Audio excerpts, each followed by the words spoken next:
प्रक्रम। कौन चल रहा था? जैव प्रक्रम को आप क्या कहते थे अंग्रेजी में? Life process. क्या कहते थे? Life process. लाइफ प्रोसेस में हम चलते चलते कहाँ पहुंच गए? पादपों में परिवहन में पहुंच गए। कहाँ पहुंच गए? पादपों में परिवहन का। देखो पादपों में परिवहन का मतलब ये नहीं है कि पादप खुद चलते हैं, पादप खुद नहीं चलते हैं, लेकिन पादपों के अंदर कोई चीज परिवहन करती है। यानी कि सपोज करो जैसे मैं बात करता हूँ तुम्हारा कोई पादप है, क्या है? पादप या पौधा तुमने लगाया, तो वो क्या करेगा? नीचे से क्या होगी? तुम्हारी जो जड़ें होती है वो तो खींचती है पानी। क्या खींचती है? पानी। और उसकी जो पत्तियां होती हैं उनमें होता है क्लोरोफिल। क्या होता है? उस क्लोरोफिल और प्रकाश की उपस्थिति में और कार्बन डाइऑक्साइड की उपस्थिति में और जल की उपस्थिति में होता है तुम्हारा क्या? प्रकाश संश्लेषण। क्या होता है? प्रकाश संश्लेषण से पौधे बनाते कार्बोहाइड्रेट। जैसे हम बनाते थे ना कार्बोहाइड्रेट, इसी प्रकार ये क्या बनाते हैं? कार्बोहाइड्रेट। उस कार्बोहाइड्रेट को हमारी पत्तियां इकट्ठा कर करके कहाँ इकट्ठा करती हैं? तनों में, और उसके टहनियों वगैरह होती है, तुम्हारी शाखाएं जो होती है उनको क्या करते हैं? इकट्ठा करते हैं, संग्रहण करते हैं, जिससे क्या होता है? तुम्हारा तना मोटा होता चला जाता है। तुमने देखा होगा छोटे पौधे का तना पतला होता है और धीरे धीरे मोटा होता चला जाता है ना। वो कैसे जाता है, कैसे कैसे होता है, उस बात में आपको दो बात ध्यान रखनी है। पहली बात तो हमारे पौधे में दो वर्णक होते हैं। पहला इसका नाम होता है जाइलम। क्या होता है? जाइलम। जाइलम का मतलब होता है कि जड़ों से जल को खींचकर और पौधे के प्रत्येक भाग तक पहुंचाना। जल को खींचकर पौधे के प्रत्येक भाग तक, टहनी, पत्तियां, तने तक पहुंचाने का जो काम करता है जल का, उसको क्या कहते हैं? वर्णक को जाइलम। क्या कहते हैं? जाइलम। दूसरा होता है फ्लोएम। क्या होता है? फ्लोएम। फ्लोएम का ये काम होता है जो प्रकाश संश्लेषण द्वारा और हमारी जो जड़ों द्वारा जो खनिज लवणों को जो खींचा जाता है या वहन किया जाता है ना, उन खनिज लवणों को और हमारी जो कार्बोहाइड्रेट बनकर तैयार हुई है उसको पौधे के प्रत्येक भाग तक पहुंचाने का काम होता है फ्लोएम का। किसका काम होता है? फ्लोएम का।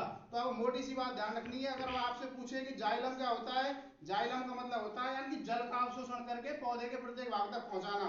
आपसे कोई पूछे फ्लोएम क्या होता है, यानी खनिज लवणों को और जो पौधे का भोजन होता है उसको प्रत्येक भाग तक पहुंचाना, क्या कहलाता है? तुम्हारा फ्लोएम। रख लोगे ध्यान। तो जाइलम तुम्हारा जल से और फ्लोएम तुम्हारा खनिज लवणों से। रख लोगे ध्यान। और तुम्हारा उसमें भोजन। अब देखो इस बात को आप पेपर में कैसे लिखोगे, ढंग से आप कैसे लिखोगे उस बात को देखो। सबसे पहले आप क्या करोगे? पादपों में परिवहन हेडिंग डालोगे और हमारे परिवहन में कौन से वर्णक तुम्हारे? एक तो जाइलम और एक फ्लोएम। अब मैं बात करता हूं तुम्हारे जाइलम और फ्लोएम की। तो देखो पादप तंत्र का एक अवयव है जो मृदा से प्राप्त जल, जो मृदा से प्राप्त जल और खनिज लवणों का वहन करता है, वो कहलाता है तुम्हारा जाइलम। क्या कहलाता है? जाइलम।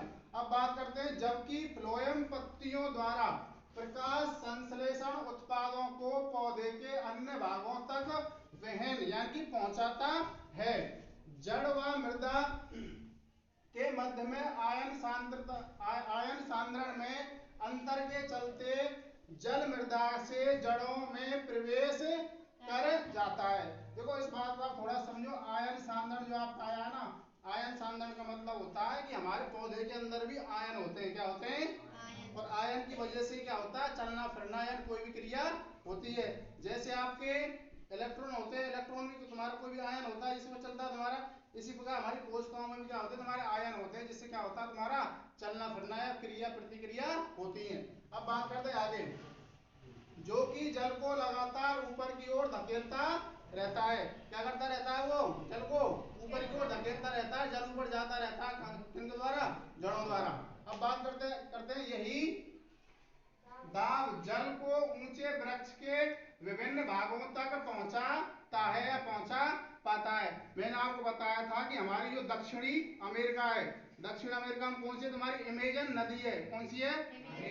उस अमेजन के नाम पर ही तुम्हारा अमेजन, जो आप कोई भी सामान खरीदने के लिए करते हो ना, उसके नाम पर अमेजन पड़ा है।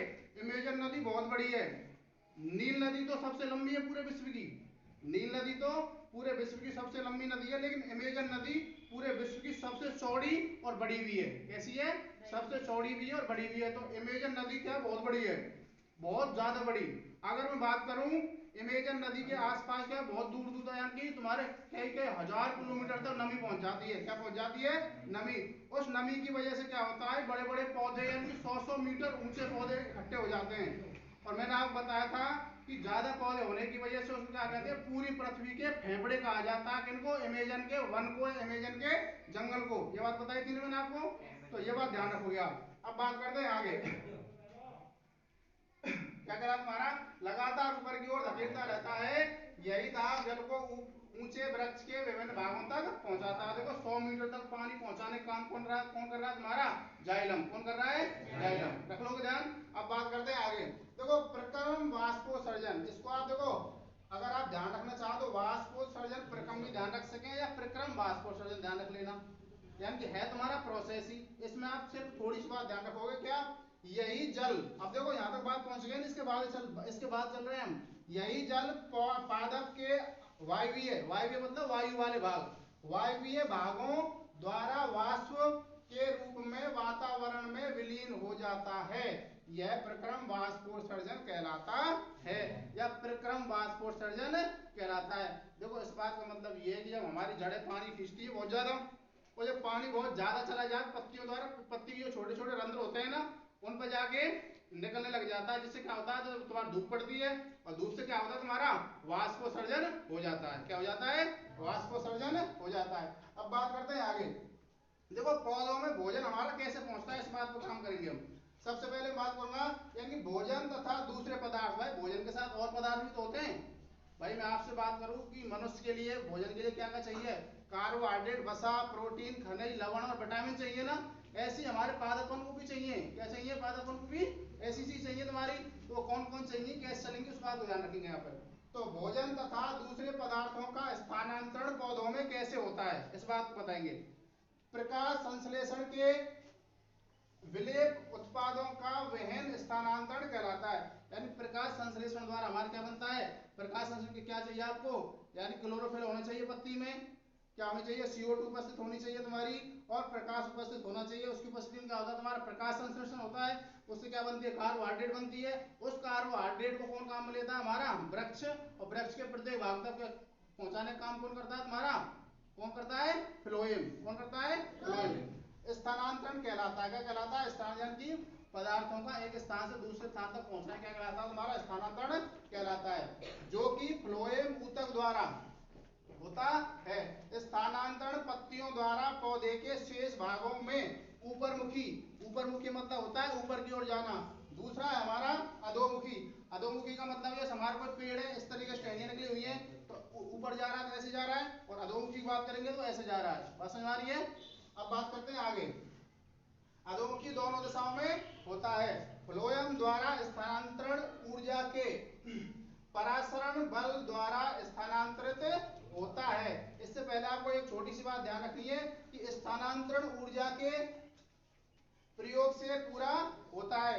अतः सुक्रोज फ्लोएम ऊतक में क्या बनाता है, तुम्हारा ATP बनाता है। मैंने आपको ATP को बताया था, एडिनो ट्राइफॉस्फेट एक तरीके से ऊर्जा है। क्या है तुम्हारी ऊर्जा, इसको बोलते हैं ATP, एडिनो ट्राइफॉस्फेट के रूप में क्या होती है तुम्हारा ऊर्जा से क्या होता है, परासरण बल द्वारा स्थानांतरित होता है। इस बात को जिसमें आपको नॉर्मल बात करना चाहूँ कि आपने जैसे कक्षा 7 में पढ़ा होगा, हमारी पत्ती होती है ना, पत्ती में छोटी छोटी सी ऐसी होती है लाइन सी, ये तो बीच में लाइन होती है, उसको तो बोलते हैं सरल रेखीय। क्या बोलते हैं, सरल रेखीय। उसके बगल में छोटी छोटी सी लाइन सी हो रहे हैं, उनको बोलते हैं तुम्हारी समांतर विन्यास। क्या बोलते हैं, समांतर विन्यास। दो विन्यास होते हैं तुम्हारे, सरल विन्यास और समांतर विन्यास। बाकी तुम्हारा नेक्स्ट